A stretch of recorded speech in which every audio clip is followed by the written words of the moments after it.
Okay, hello YouTube. This is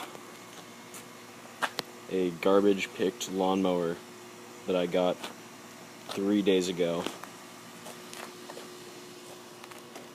It has a 3.5 horsepower Briggs and Stratton, and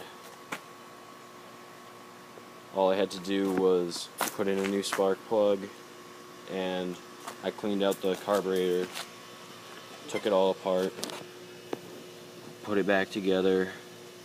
I sharpened up the blades, put in new gas, and changed the oil, and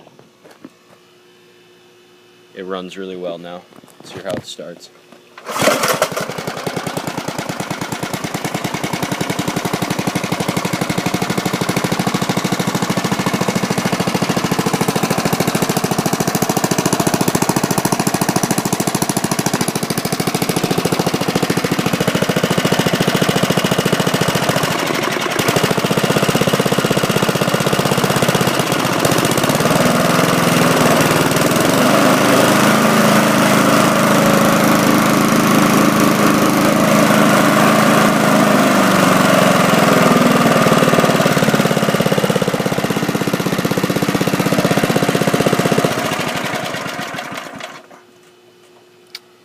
Alright, and that is my trash lawnmower.